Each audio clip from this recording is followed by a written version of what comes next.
Hello, friends. My name is Steve, and we're here to discuss The Merest Truth chapters 1 through 7. And the intro music and outro music is by Michael R. Fletcher. So thank you, Fletcher, for allowing us to use his music. And the link to his YouTube channel is linked in the description below. So, Varsha, how's it going?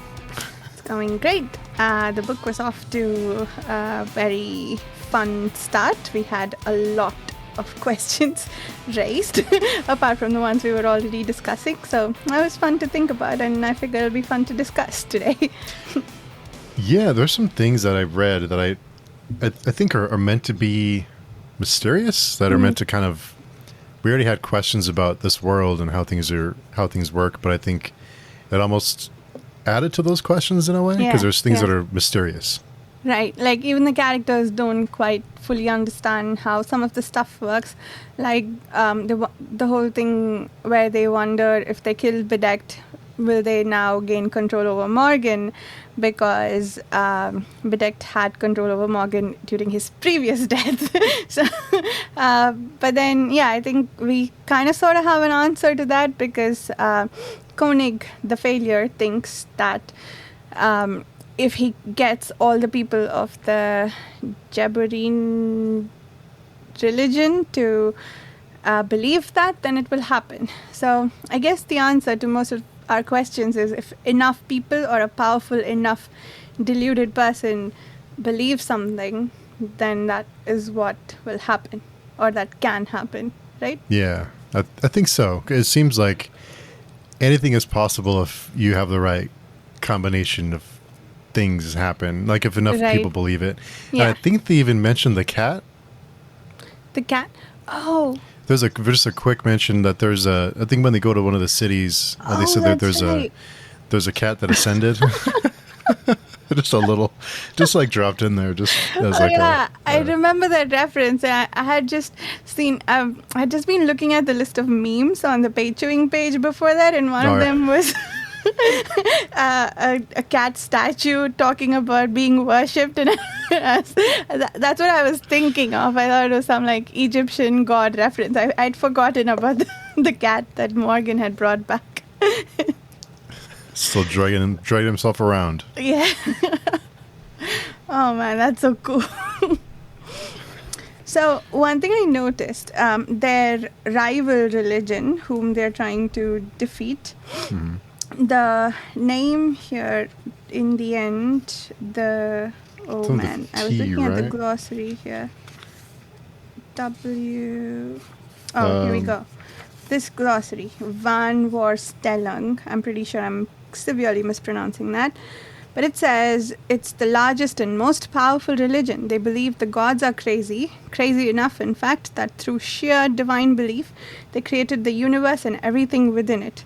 Only true insane creatures could believe strongly enough to create something this complex. They worship the old gods that predate recorded history. So this is who they're going up against, it seems like, right? Very powerful, insane people. Mm-hmm. So, yeah. Is that the religion they follow in Glottos, or where the first city that they're going to? Sorry, I interrupted what you were saying. Oh, no, it's okay. I was thinking about the religion. I was thinking about the religion that, I'm going to butcher this name, Zunft? The Merest, who's helping Bedecked. Mm-hmm. They're led by a Merest who thinks he speaks to the one true God in the mirror, the Geiststranken. Mm-hmm. The one true God, he remembered hearing something like that long ago. They're Tashung? Yeah. Oh, that one really twisted my brain about what they were referring to, what that even means. Let's see. Yeah, they torture people so they go to hell so they can eventually be redeemed and go to a peaceful after death. Is that what that was? Yeah, they believe... that's ridiculous. The Tashung are one of the most timid religions, preaching an after death of peace and tranquility. They claim that once everyone believes as they do, we'll all ascend to become gods or some horseshit. She says that's a lie they tell to hide their evil madness at the heart of their religion. They've hallucinated their own hell, some kind of mass delusion. It's called swarm. Torturing people is part of making sure their souls end up in the Tushang hell. And they do this to little kids. Yeah. They do this to, sounds like anybody. Yeah. So does that, I didn't fully understand this. Does this mean that the followers of that religion exercise some judgment on who goes where? They torture people they want to send to hell, and they, I don't know, do something else to send them to the non-hell. The hell is the swarm, right?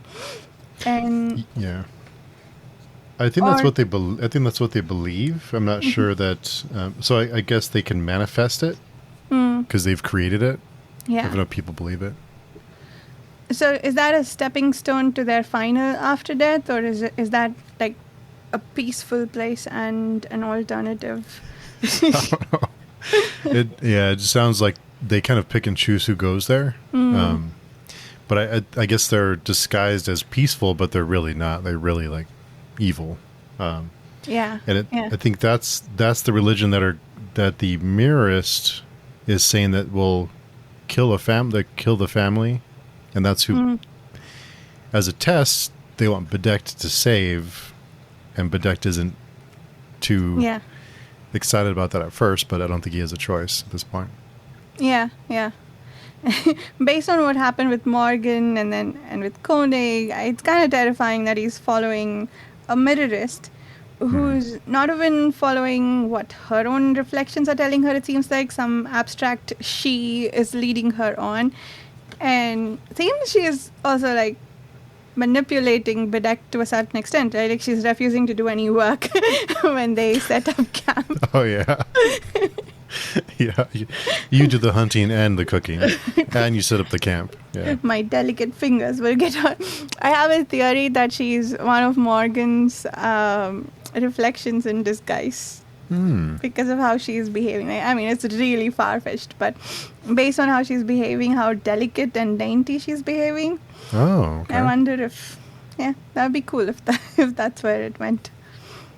Huh. I didn't think about that.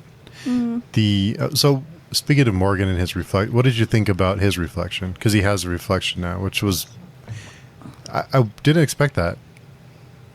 They for him all to have one. Ascended with him, right?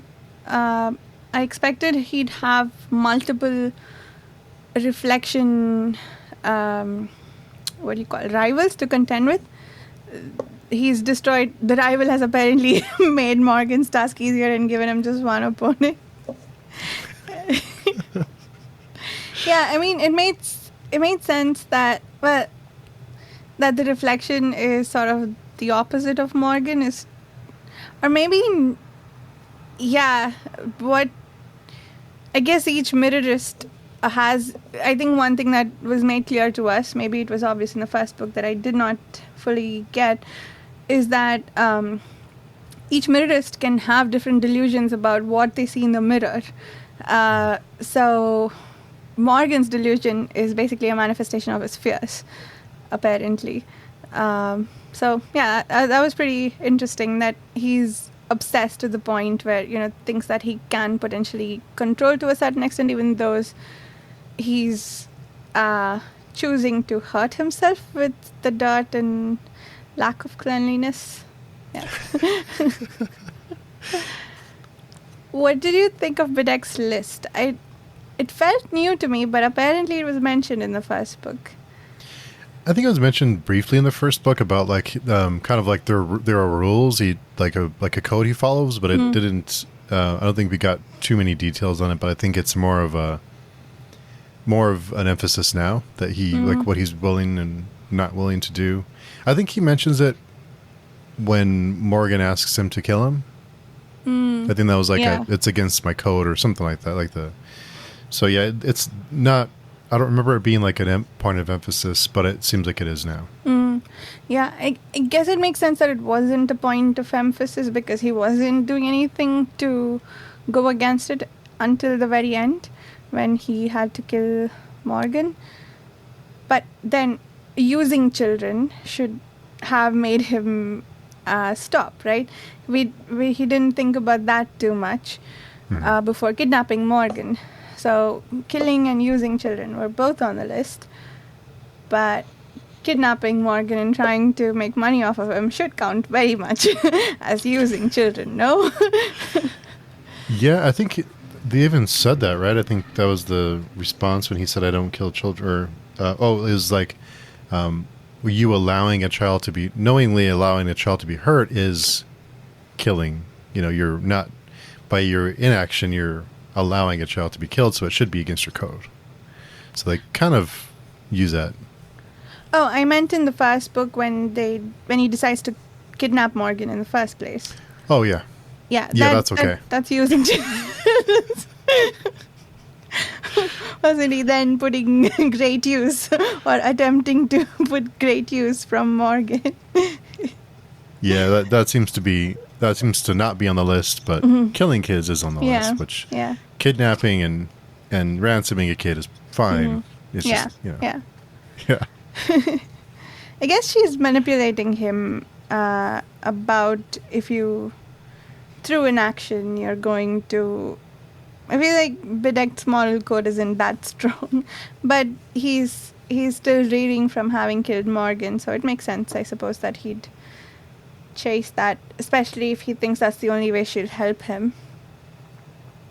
Yeah, I think that's more... It seems like that's more that if he doesn't, then she won't help him, and he doesn't... I don't think he has a much of a choice. At least he doesn't think he does. Yeah. He's being led by the nose by her. It cannot end well. Especially what she's saying about something about a burning warehouse. Not burning this time, just some sort of warehouse where it's all coming together in the end, right? Was that her or Morgan? I think that was her reflection, or she claims it's her reflection. I think it was a farmhouse. Yeah, farmhouse. Did I say warehouse? Sorry. No, that's okay. Farmhouse. It's Monday.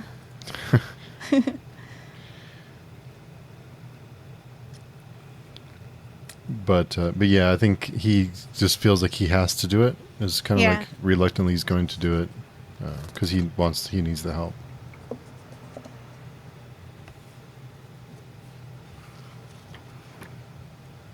But what did you think about how he got out of the after death? How they had to find the Marist who were able to get them out and back to the the world of the living, I guess.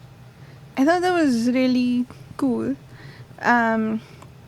Just, I guess another element of the mirrorist delusions. You can go wherever you wanted to, and if you're powerful enough, you can even connect to the after death.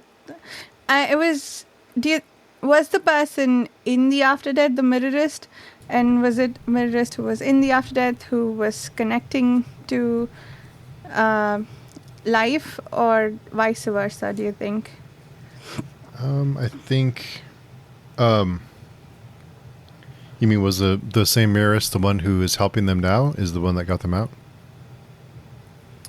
Oh, I meant just their location. Do you think they were in the after death, because it's clear that they are different from Zefunct? Is that her name?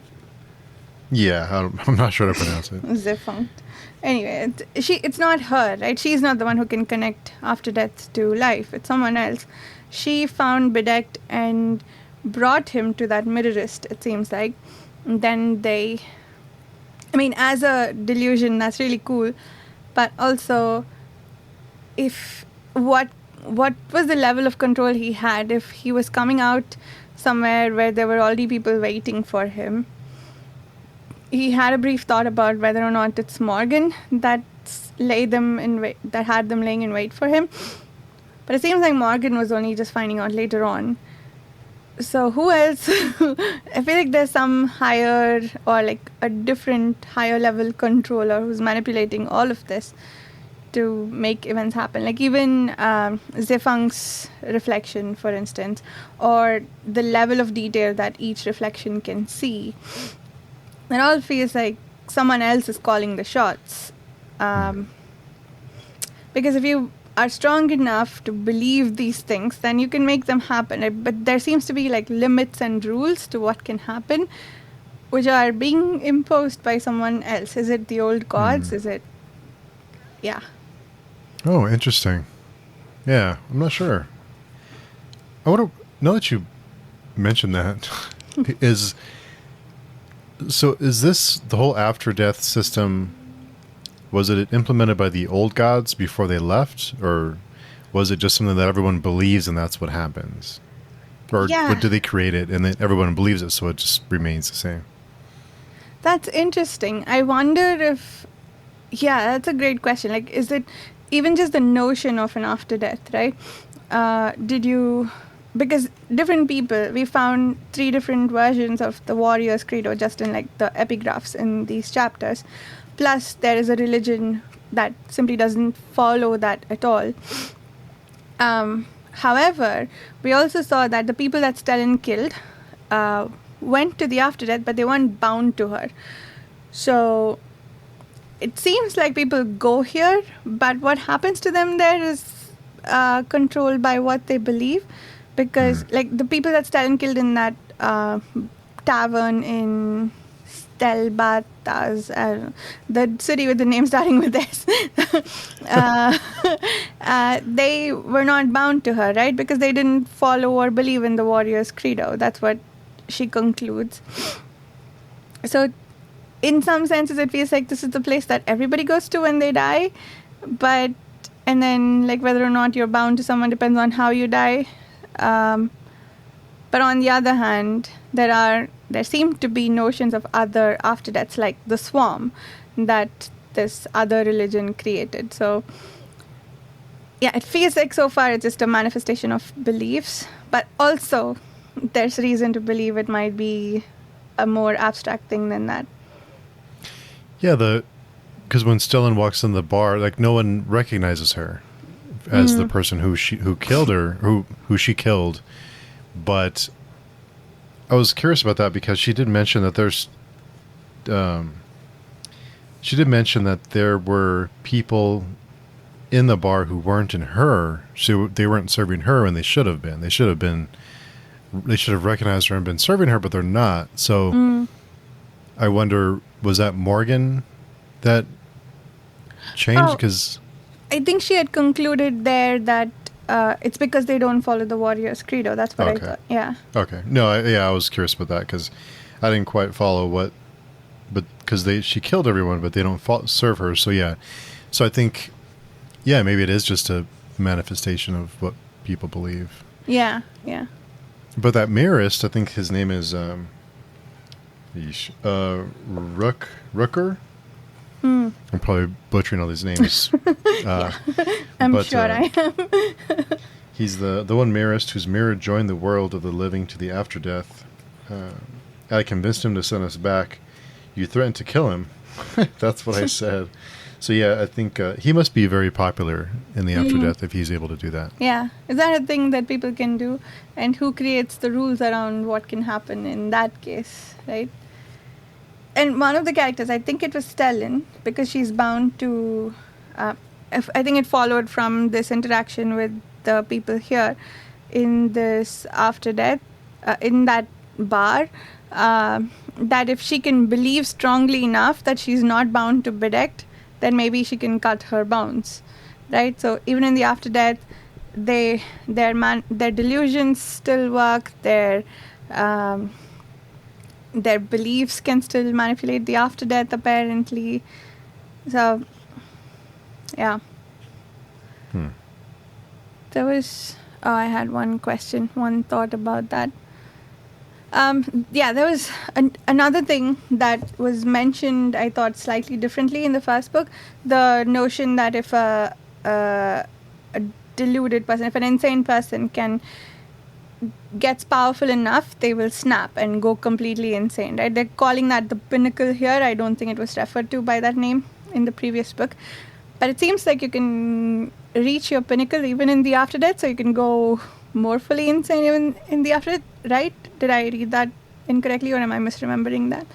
No, I think that is new to this one. I don't remember reading that in the last book, that there's like this this peak where people kind of snap. Yeah. Yeah, yeah. I think there was mention like with that was the fear with the Hasselbrand that she would crack and then like just destroy everyone around her. But in this book, it seems like more people are close to the pinnacle, and it's being referred to by that name. So that was interesting too, and it seems like something that can happen even in the after death. But I'm not sure I got that right though. No, I think you did. I think the pinnacle is kind of that breaking point where they and there's mention that when you become too powerful, or you kind of like with Koenig, like his doppels were plotting against him, so it was kind of like that, but it wasn't given a title, I don't think. Yeah. Into this one, but how bad would this after death be if you get killed, right, and then you end up in the after death, and you have to go get a job, and like it's like more of the same, like you just carry over everything. Like, how depressing is that? That was extremely depressing. They're just working, and now it's all in like washed out grays. Like what do you have to look forward to? Because like if this is all that you have, if you die from here, it's probably becoming darker and grayer, but you still have the same jobs. That's just bleak in and of itself. Yeah, that was pretty depressing to read about. I definitely agree. That was pretty rough. I mean, because I think one of the people that Stellan killed, I think she even asks like, "What are you doing here?" And he's like, "Well, I need a job." Yeah. How sad is that? That's really depressing. They still have like their arthritic knees and things like that they're just like suffering after death. Yeah. That I thought was interesting. Did she see someone just like lying on a table in the state they were in when they had died? But the others didn't carry their injuries. So was this person hurt in the after death? Maybe. Yeah, maybe. But or maybe she just saw an image of that person as she had left them in the real world. I don't know. But there was... Yeah, so you age as... so Bedekt was as old there when he died. So it seems like there is some sort of aging within the after death too. But... Yeah, so it's like, do you eventually crumble in one of the after deaths where it's that when you finally die? And if you do you do keep kind of getting older, and then where does it stop? Yeah. And if you die of old age in the real world, what happens to you in the after death? Are you still a doddering old person there? That would really suck, right? Yeah. Other interesting things with the after death, time moves differently there apparently. It moves slower than it does in the real world. That was interesting. Like, did you suspect that when Bedekt first came out and was like, how long has it been? They couldn't have built those walls in 2 weeks. Yeah. There was some sort of misdirection there for the reader. Like, you probably... immediate thought was, maybe time moves differently. But then we find out about this deluded person who can move the earth and make buildings happen. So then I thought for a minute that maybe they did build it in 2 weeks. But then there was another dimension to it. Bedekt was thinking to himself that he... what was that? That even if they did manage to do that the people in the city needed to believe that it was there for it to really exist. And 2 weeks is not long enough for that to happen. So anyway, I think Morgan explicitly tells Stellan that time has passed. And that was the other thing that was interesting. We think that Morgan is putting on a front when we see him as a man who's 10 years older. But in fact, he has just grown as old as he would have if he had been in the not after death the whole time. Which is interesting. Like, what was his split between the real world and the afterworld? How long did he spend? Or was he able to age as if in the real world, even if he was in the after death. But how do you think that works? I think it's because he is almost like the way I took it is he's like projecting an image of himself, like he's able to control how he's seen, and I think maybe he thinks he's taken more seriously if he's not a child. But I might be wrong with that. Yeah, that's true. I think that's what they tell us, and at least that's what Victig and Stellan think to themselves. And I think we also see that in Morgan's head for a bit. But also, 10 years of real time have passed in one of the realms that they keep traveling between. So, was it just like Morgan aging and according to the real world, and Stellan and Victig not being aware of that? Or was it a true projection, do you think? I think it was a projection, but I'm not sure now that you mention it, because so 2 weeks had passed for Bedecked, right, in the after death.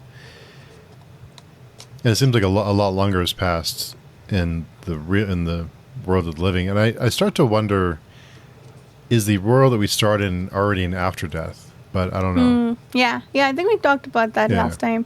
And we were saying that they don't remember having died. But maybe if you spend long enough in the after death, you don't remember that you've died, Maybe some of the levels reset your memory as if you weren't born, as if you were born here. Yeah. Maybe Morgan was not born of a woman in this realm because he died and came here. It's lots of layers and layers. Yeah. What did you think about Koenig 1.0 being failure now? Well, that's a great name for one of the Koenigs. But also, it was interesting that the reflection is more in control is being more controlled by Koenig the failure than he was before. Like, I feel like the reflection operated more independently before it came out into the real world and became true Koenig, right? Because now it seems to us, at least, that he's doing everything with Koenig the failure's input, and the failures demanding that he bring people to him for manipulation, and like the reflections thinking, I'm going to demand that everything go through me, and the failures like, that's great because I have this additional layer of protection. I can just pretend that you were doing everything. So if you think the reflection has less power now to manipulate things than it did before, so I don't know how successful that coup was. Yeah, I don't know. It seems like Koenig, I guess 2.0, is susceptible because failure seems like, which is Koenig 1.0, seems like he's the more manipulative, like this. He's original, so it seems like he has leverage over the other ones. Like he has more knowledge of, or like knows how to. I don't know. Yeah. It seems like, the original or like Koenig 1.0 knows how to get things done. The reflection is pretty like just learning its way. And apparently it doesn't have his Kefargeist powers, which was a big part of how Koenig 1.0 got things done. So maybe that's why he needs to defer to him. But it's cool it's interesting that all the other doppelgangers have died, all the other reflections have died. It's simpler to follow, I guess, to just have like one-to-one rivalries between the reflections and between the duplicates. In Morgan's case, in Koenig's case, and I suppose in Zefunct's case, whoever she is. I'm really keen to know. We found out there's a dragon shapeshifter delusion. That's pretty cool. Yeah, that's cool. Yeah. I wonder if the thing on the third cover of the third book is a dragon, but it's not. It doesn't look like it. But that's a really cool delusion. Yeah. And we did meet the wall builder, the one who can build walls. Oh yeah, I think all three. The demon one, I wasn't like, I was less than impressed, but it just felt like the same power as Doppels and Mirrorless, except you can do it to other people. But the other two were really cool. Yeah.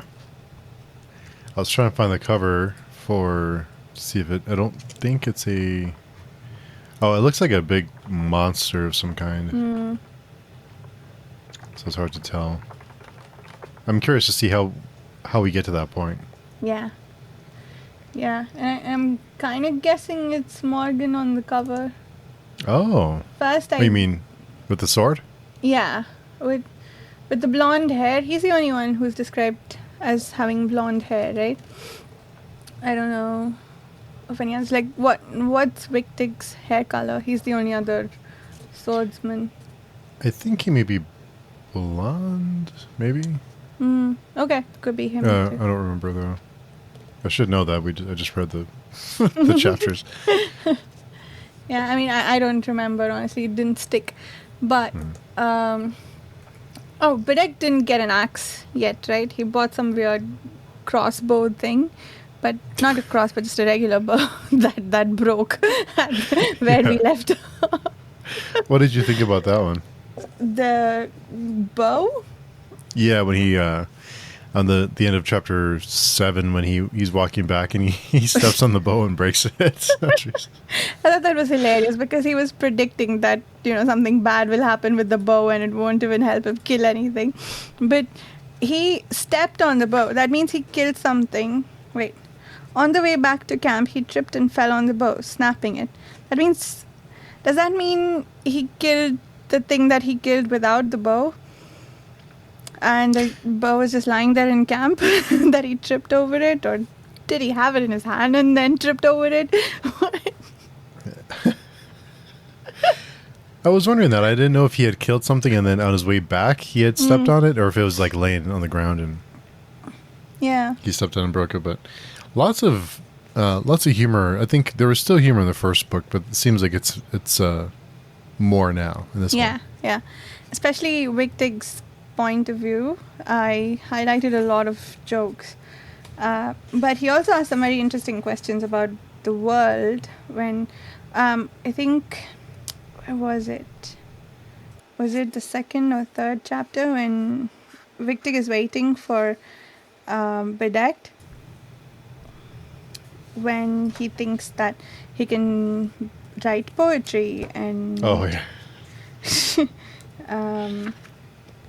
He wonders if everyone's relationships are this complicated when he's thinking about Bedecked and Stellan's relationship.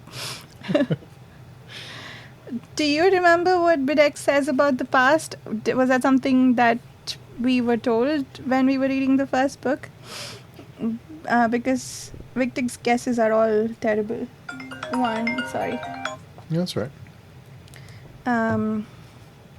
One of them is those who regret the past are inept and defeated. That's not that's not pithy enough for Bedecked. I thought I wondered if it's because in the after death that they don't remember things quite as well as they do in the. So I wasn't sure about that though, because it did seem like he did get like those famous quotes wrong. So I wondered, is it just because he's in the after death and their memory is like bits and pieces, or if it's because he's just goofy? Yeah, I wasn't paying attention. There's one part when he's talking to Morgan, and Morgan says thank you to him for something, and Wigtig's like, yeah, I wasn't paying attention to what I was saying, but I'm glad it helped.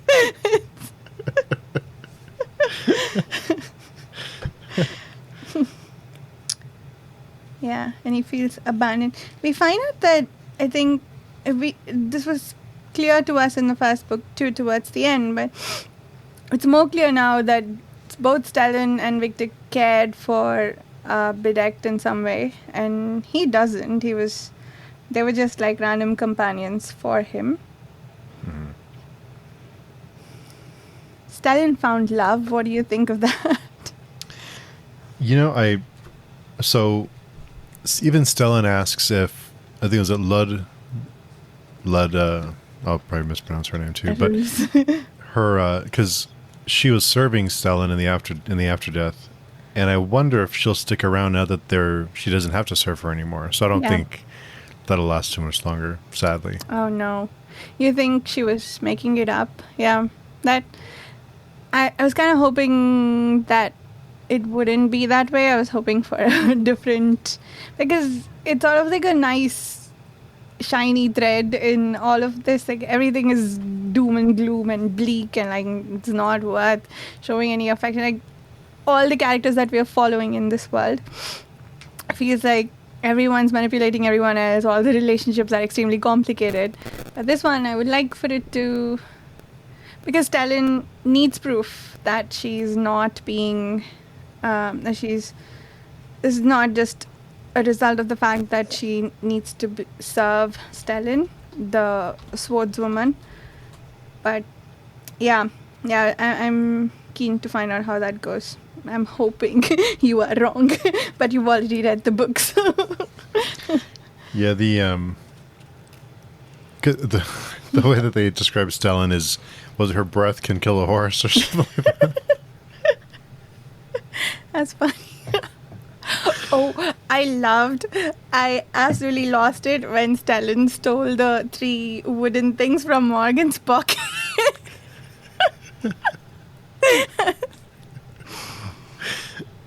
Until then, it was unclear whether Morgan knew she was there and was pretending not to see her so that Victig wouldn't know or whatever. But like when she stole the thing out of his pocket, I was like, yeah, he doesn't know. And then after he's looking for him and he finds that his pockets are empty. Yeah. Yeah. That was really cool. I love that. I wonder what she can do with them. Like, do you think they'll work for her the same way they worked for Morgan? Well, I kind of felt like Morgan, because he even says like because when Witchtig is saying when Morgan's convincing Witchtig to go back and kill Bedekt, he says, well, are you going to tell Stellan because she's crazy and she'll be really angry? And Morgan says, well, she's just a kleptic. Like, I'm a god, so what is she going to do to me? But she still manages to steal from him. Yeah, yeah. So how powerful is she? Or how weak is he? Yeah, yeah. And there was also some discussion, I forget who had this conversation with whom, but they were talking about the fact that they were just saying Morgan is just an insane person. He's not actually a god. He's just a very powerful, insane person who's probably near to or at the pinnacle. Do you think that's true, or do you think he's actually a god? I don't know. I kind of wonder because he does seem vulnerable. Yeah. Yeah. I know the rules still apply to him, but I know, like at the end of the first book, the rules still apply to him because he was being called to the afterdeath. It seems like he can go back and forth, but still, you'd think that he would have some kind of ability to break that cycle or to change that. Yeah. But can he do that because he's powerful in his insanity, or because he's a god? Because we saw that there's a mirrorist who can connect life and death, and apparently there are mirrorists who think that their mirror leads to other worlds, and if they're strong enough, those worlds could actually be real. That's wow. Morgan thinks that to himself. He's like, oh, I need to defeat all of them. He needs to impose order amongst all that. You're trying to do this in an insane world, buddy. You're not going to have much success. I think how Failure's room is described, that it's like a hallway, and when you exit the door, you go through the door, you just come back, and it's like a never-ending thing. Yeah. Oh yeah. Is that because like he got trapped there by his reflection or Morgan? Is that what happened? I think he's got trapped. Yeah. So he's he's stuck there. So he can't actually see the future. Interesting. I don't think so. Yeah, I don't think he can. That'd be bad for Morgan if he can. Or potentially. Yeah. It's interesting that he's just brushing aside what the information that Morgan's reflection, who brought him information that Bedeck is trying to stop Morgan somehow, and he's not even giving that like any consideration, not even like a moment of fear that, what if he's right? Because he did escape into the real world after all, right? Koenig knows that. He was there when Nat told Morgan that. And he's just brushing that aside as just an escapade to get out of the afterdeath. That's reason enough. So, overconfidence seems to be... maybe that's a characteristic of Gefahrgeist in general, because Victor is also pretty overconfident. So, yeah. After he was defeated by his own delusion, it's interesting that he didn't spare a moment of thought for that. Be curious to see where Bedeck goes. Do you think Wichtig and Stellan will kill Bedeck? Or how do you see that interaction happening? I feel like... so, they were both pretty angry at him when he died and showed up in the afterdeath, but all it took was some kind words from him to sort of mollify them a little bit, and then they were back to like, apparently now they will listen to him if he calls them to come wait for him at some location. I mean, that is twice he has abandoned / betrayed them. But I still feel like, based on what we saw in their POV so far, it feels like they have legitimate affection for him, it feels like. So, at the very least, they will find it hard to kill him, I think. But I feel like maybe Bedeck can talk them into not killing him. That's a scenario that I could see playing out. Do you think... or do you remember if they kill? I remember a few things. I'm okay. trying. Yeah. Yeah. I was just curious what you thought about it. I don't want to say too much. Do you think the book is just the arc that the book is following is going to end at the warehouse, or do you think that'll be a midpoint that we'll then pick up from to the rest of the book? Why do I keep saying warehouse? The farmhouse. I'll have to plead the fifth on that one because I do remember that. I'll have to plead the fifth. Yeah, I can't say anything about that one. But yeah. So yeah, I would be careful. But yeah, it is. How do I? Yeah, I can't say. I was going to try and be vague, and if I try to be vague, it'll give something away probably. Yeah, I'm bad at that. That's fair. So we're looking at about a 2-week timeline. It seems like though. If assuming that that's where we end, and the previous book was also about that long, we've arrived at the world of the living, so I guess that's the fastest anything can move, and we're talking 2 weeks later in the world of the living, so the afterdeath will probably see 1 day of movement or something in that time, so less than 1 day actually. So it should be interesting, pacing wise. Yeah, what did you think about it? Because the first time I read the first time I switched over, it was a big change, I thought, from the first book. Like, it seems more plot driven in this one, and the first book was more character driven. Did you feel the same way? I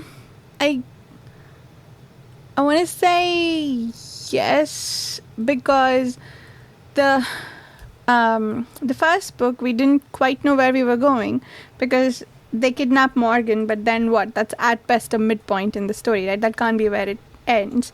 But here we potentially have an end that we are possibly working towards. That could also be a midpoint, but it seems like we're working towards that farmhouse 2 weeks from now. And there's a war that's happening. So yeah, there are certainly more active events that are happening.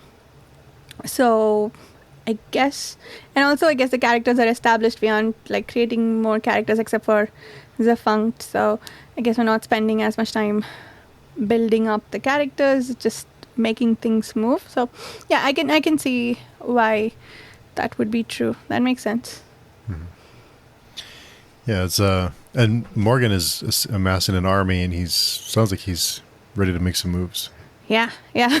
Koenig totally manipulated him. It took no effort. I'm so disappointed that it took so little effort to get Morgan to do what he wants.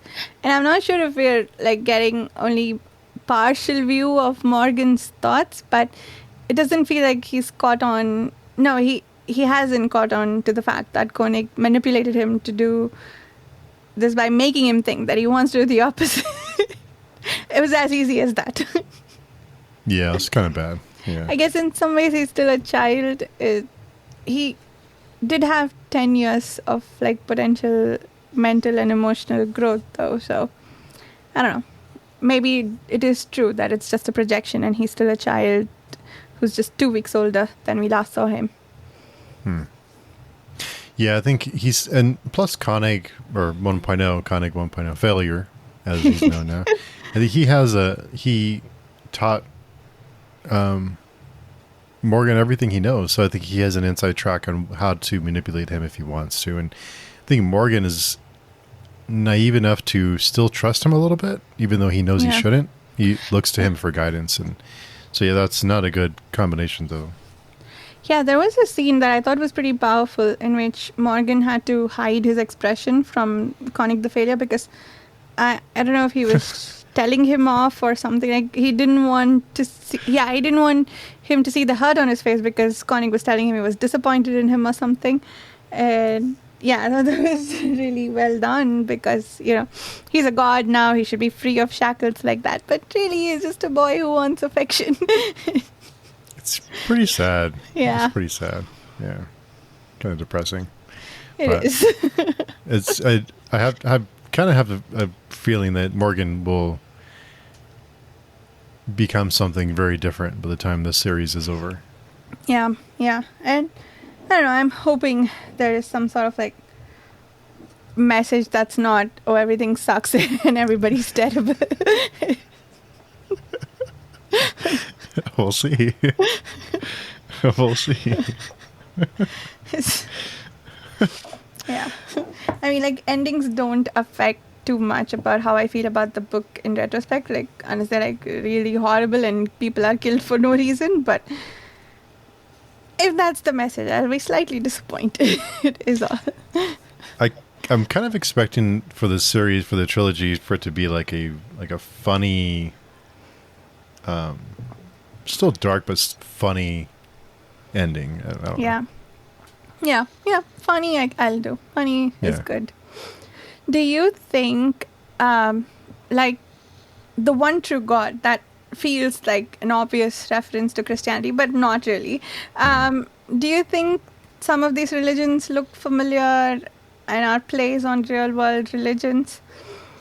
I think so. I think the group who worship the one God, yeah. I think that's like a wink and a nod to some religions. Yeah. Okay. Yeah, I thought that, but then, are we just doing delusions or are we also doing religions? Is it, it's interesting in cases like that to know kind of the author's personal religious beliefs to see, what the angle is that they're taking on, but I know that's personal and we don't discuss that. Oh, no, I think, I think it's not too heavy-handed to where it's not on the nose, but it is there. So if you want to look into it, you can. Yeah. But I think it is meant to poke a little fun at religion. Okay. Yeah. But I'm not sure. We can ask him. We can ask him what he thinks. I'd like that. What real world religions inspires? No. We can. I mean, I'm sure there's some thought behind that. We'll have to write that down and see if he'll talk to us about it. Yeah. In some places, there is fear of getting lynched if you say things like that. So you don't. Yeah, I gotta be careful with that stuff. But yeah, I think if it's for the purpose of what went into the book and kind of his thoughts behind it, I think it's fine. Yeah, makes sense. I think we'll be safe. Hopefully, I don't know. Yeah, we'll see. Cool. But anything else from the first 7 or the first 7 chapters that you can think of? I think we covered everything. It was off to a great start. I don't know, I ended up reading most of it today afternoon during a lunch break or something. I tried starting it like 4 or 5 different times. I just started them at the wrong times, but once I got into it, it really flowed. So that was nice. What are you thinking? Sorry, go ahead. No, go ahead. I'm sorry. I was saying that it was really, I think, 70 pages, not 80 pages, because it starts on like page 9 here. But even for 70 pages and a lot of short text, it's a lot to get through. We changed POVs enough that normally I don't like that, but I liked it here because it kept things moving and we were following a lot of different threads. So I didn't feel bored at any point. There wasn't anything that we were following that I felt slightly started flagging. We'd switch immediately to follow someone else and then we'd come back. So I thought that worked really well. So I could read 70 pages in one shot, which normally is a lot for me to do in one sitting. So that moved quickly is my point. Yeah, it did. That's a good point. And I think there's a lot of different threads happening at once. And it never felt like we spent too much time with one POV. Like you said, it jumped around a lot. I didn't think about that, but it did flow really well. Yeah, it did. I like that. I'm glad to be rid of that slaver. I hope he doesn't come back. That was the thread I really disliked in the previous one. I think, something tells me at some point it'll make an appearance. Okay. Yeah, I don't know that. I don't remember that for sure, actually. I don't remember, but I'm just guessing. Okay. Yeah. He felt like a really big thread. It seems too much to hope for that, we're just like done.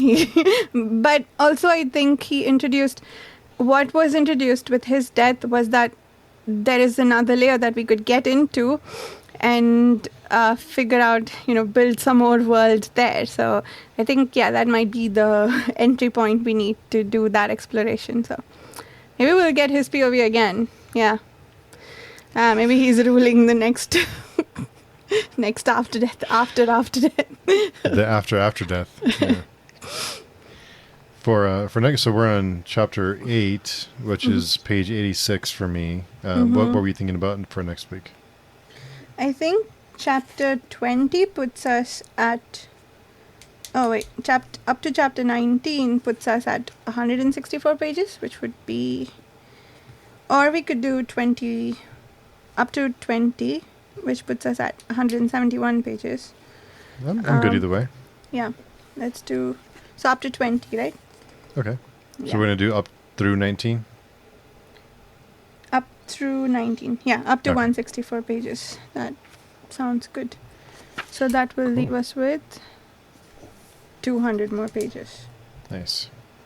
So anyone following along, next week we'll do chapters 8 through 19. So up to chapter 20 and page 164 if you're reading on paperback, just in case anyone's curious. So... Oh, we're supposed to do 90. Sorry, I was counting 80 for some reason. Should we read up to 21? Sure. Yeah, let's do up to 20. No. So we'll do... 23. That's how far we have to go. Oh, okay. So let's do 8 through 22. Yeah. Through 22. Sorry, everybody listening. 8 through 22. So we're going to go chapter 8 through to page... 174. 182.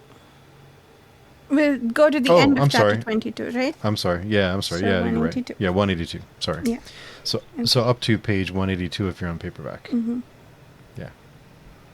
Cool. Sounds good. So, Varsha, where can people find you?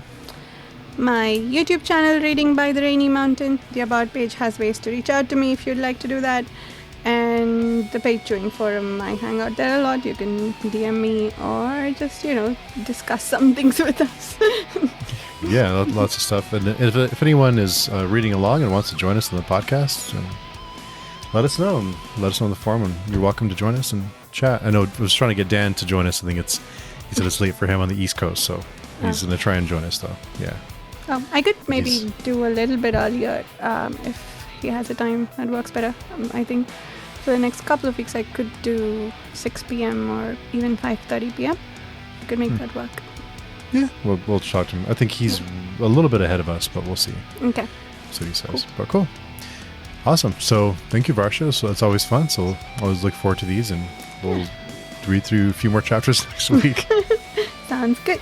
See you All right, soon, we'll Steve. see everybody then. Bye.